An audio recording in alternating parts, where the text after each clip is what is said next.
Hi, I'm Kacey, and I want to tell you about a dream that I believe God gave me. I was sitting in a very dark room with me and one other person. I'm not sure who that person was, but I think I knew them. I was sitting there and I knew that there was going to be a bomb that was about to go off, and I had 2 minutes. I didn't see the bomb, but I knew that it was there for some reason, and so I had 2 minutes, and I was just waiting. And I started praying and silently in my head, and all of a sudden the bomb went off. And I woke up in my dream. I woke up on a train full of people, cars. We were in a car full of people. There was people everywhere, and Jesus was standing at the very front of this car, and he was telling everyone. He was asking. He said, "Who of you knew me? Who of you accepted me and actually knew me while you were alive?"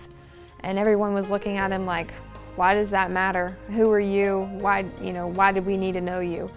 And I said, "Well, I did." And I'm like the only one that said so. And he said, "Well, come with me." And so I go up to the front of the car, and we go into the next car on the train. And he looks at me, and he's got these papers in front of him that have some things on them, and he looks at me and he says, "So why didn't you tell the person next to you when you were about to die about me?"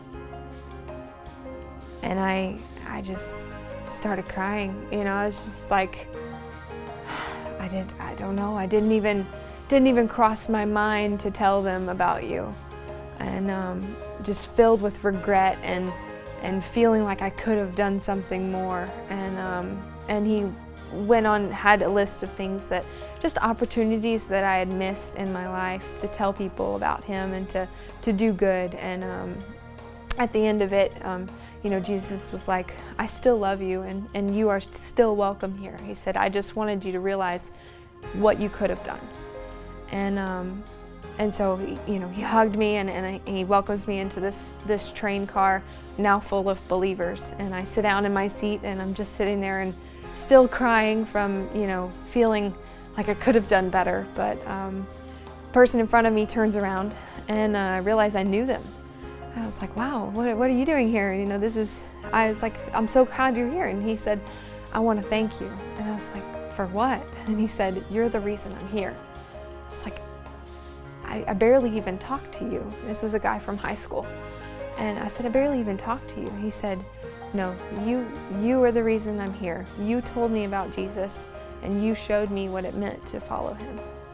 And I was just blown away. Couldn't believe that someone I barely even knew, that I barely even talked to, was there because of me. I just couldn't believe it. And I woke up, and I was crying, and full of tears of joy and tears of sorrow and regret of things that I've in my past that I have not taken, that I've taken for granted, and I haven't done for Jesus. And I believe that in this dream he was trying to show me the time is coming.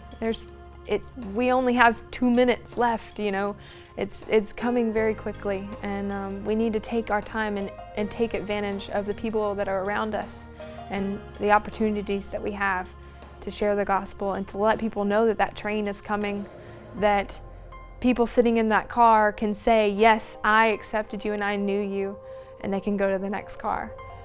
And that's my dream, and that's what I wanted to share.